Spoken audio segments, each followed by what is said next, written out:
Why emotions are your secret weapon? Because they keep you safe. Let's take anger for an example. Anger is often a sign that your boundaries are being crossed. So when you feel anger, you know that something is wrong, that there's a problem. Maybe somebody's crossing your boundaries. Maybe somebody's not honoring you and respecting you. Maybe somebody's not being kind to you. You feel anger, you feel it well up. In America, we're trained to suppress our anger. We are trained to tamp it down, repress our anger. This is how we're trained, we're conditioned, we're programmed in American society to handle anger. This is very dysfunctional. Anger is there for a reason. It's a messenger, it's a divine messenger from the gods coming to tell you that there's a problem. And we like to think of anger as the problem. Anger is the solution, not the problem. Anger shows you that you need to do something, that you need to defend yourself, that you need to assert yourself, that you need to dominate the situation to not allow somebody to take advantage of you. And the other emotions are the same: depression, sadness, grief. All these things are precious messengers. This is information. This is divinely sent. This is coming to us from the beyond. These emotions pass through us and tell us what's going on. If you're sad, if you're grieving, you need to process it. You need to feel it. You need to let the emotion go through you. Don't suppress it. Don't ignore it. Don't compartmentalize it, at least not permanently. Take it off the shelf if you've already compartmentalized it, and bring it back, because emotions are a gift divinely sent to help you navigate this world. They are your superpowers. They help keep you safe. They help give you messages about what's going on around you and how to react and how to behave and how to respond to the environment all around us. And so these messengers are a gift. We're taught to be up in the head, especially in American and Western culture. We're taught to be logical and analytical and put the heart aside, put those emotions aside. This is dysfunctional. This is unhealthy. This is bad for you. Suppressing emotions, I believe, can actually make you sick. But why would you want to suppress them when they are telling you, giving you so much information about your reality? These are precious things in our life. We can't deny them. We have to honor and respect our emotions.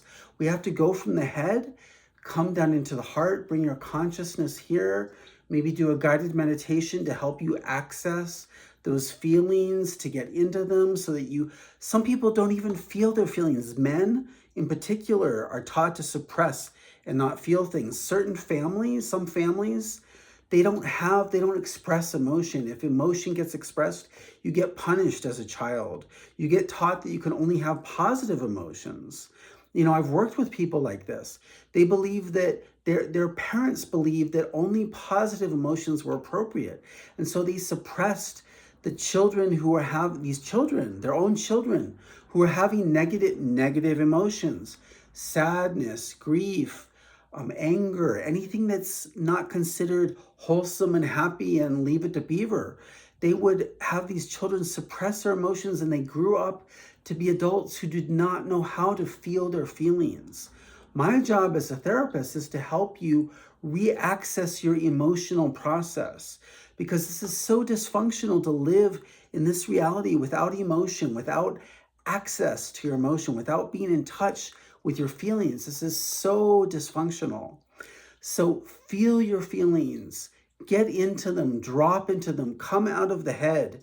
We're taught to go to school, 12 years of school, and then more, right? If it's kindergarten, that's 13, right? And then more.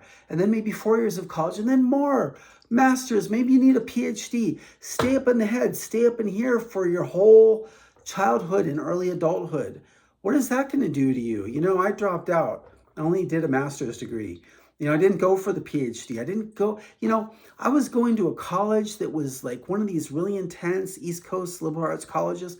I dropped out. I went to California and finished my education because I didn't want to be so hardcore up in the head. I wanted to be in my feeling, in my body. I wanted to be present on the earth. I took a year off from college and I went to Brazil for 3.5 months. I thought, where in the world can I go where they're going to be completely out of their mind? They were out of their mind. They were loco down there. And get out of the head and get into the body, get into the physicality, get into the sensuality. I went to Brazil. I went there for 3.5 months. It didn't necessarily solve all my problems, but it did get me out of my head and it got me to California. And I finished my education in California. But I'm telling you, your emotions are your gift. They are your superpower. They will get you through this reality. They will help you navigate this world. Listen to your emotions. Don't deny them. Stay present with yourself. Be in your body. Don't just work up in here with the rational, the mental, the analytical. That's good. Let your brain be your computer to navigate the world to direct, right? To lead, to guide. But let it come from the heart.